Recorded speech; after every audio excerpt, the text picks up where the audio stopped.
Yeah, no, hey, so I'm standing right in front of the Arizona Federal Theater. Used to be Comerica. You can see behind me a number of guys here are working, trying to replace some of the windows that were busted out. So right now they're just boarding them up. It's going to take them another few minutes to do that. A lot of buildings here have damage. Of course, the federal courthouse does. The Chase building has some damage, as well as Municipal Court, which is right next to where I'm standing. So a lot of cleanup is going on here right now. I got here about 10:15 last night. Things were pretty peaceful for the most part. We saw the demonstrators shouting things to police. Little by little, things started to escalate. We saw water bottles being thrown and things like that. And then Phoenix police started to order people to disperse. There was a few flashbangs that were detonated, but the demonstrators didn't seem to want to listen to those commands to leave this area. For the most part, thankfully, they were peaceful, but unfortunately, that's when Phoenix police had to use the tear gas and the pepper spray. That's when things got really chaotic here, because as you can imagine, there was a mad rush for hundreds and hundreds of people to leave this area. Some of the people, very few of them I have to point out, but some of them very angry, and that's when the destruction started. So that's when I saw with my own eyes the windows at the federal courthouse being busted out, windows at other buildings here in downtown. As I mentioned, there is quite a bit of cleanup to do this morning. Start so early yesterday. So about when would you say did it take a turn, and how quickly did it then get out of control? No, hey, it was a very quick turn. I would have to say it was like a light switch went off and all of a sudden it got really chaotic. It was probably a little before midnight last night when they did that final round of flashbangs, and Phoenix police had warned the crowd numerous times that they needed to leave or they could be arrested.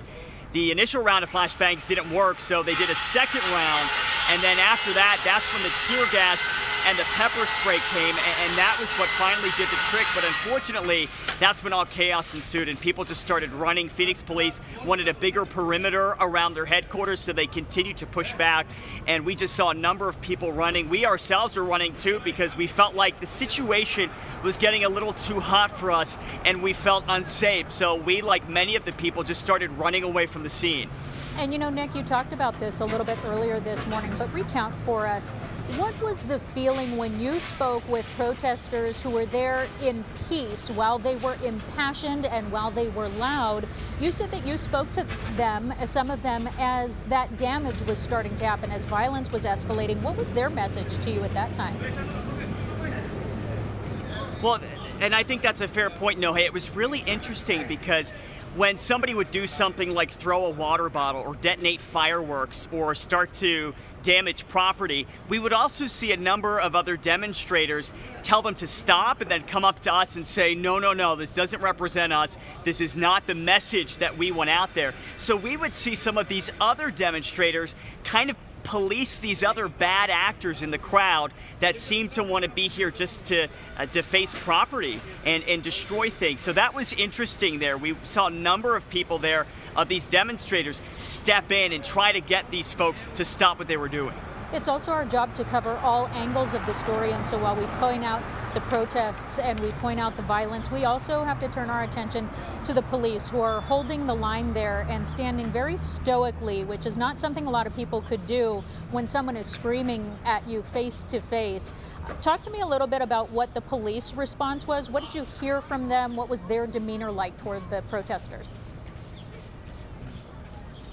Yeah, Nohe, you've covered a number of protests, of course, so you know there's many different angles to these, and we as reporters try our best to cover each of those angles as fairly as possible. So when I got here, we saw a line of dozens of Phoenix police officers standing behind barricades at their own headquarters. They were in riot gear, so they had those shields, the face shields, all of it there, and there was some incoming water bottles, other objects, of course, different slurs that were being yelled at them. But like I said, for the most part, at the beginning at least, we did see people that were peaceful, but then little by little throughout the night, that's when things started to turn, and that's when we started to see Phoenix police push back a little bit more. And like I said, there was a few rounds of flashbangs, and then when those didn't work, that's when Phoenix police stepped in after threatening numerous times of arrests and telling people to disperse. That's when they stepped in and had to deploy the tear gas and the pepper spray that we unfortunately got caught up in. Wow. unbelievable sights and sounds, and even behind you we continue to see the cleanup happening this morning, the good people who work for the city who are left to pick up the pieces quite literally out there. But Nick, we are so thankful that you are safe and that you still put yourself out there to be the eyes and the ears for the rest of our community. We really appreciate you this morning.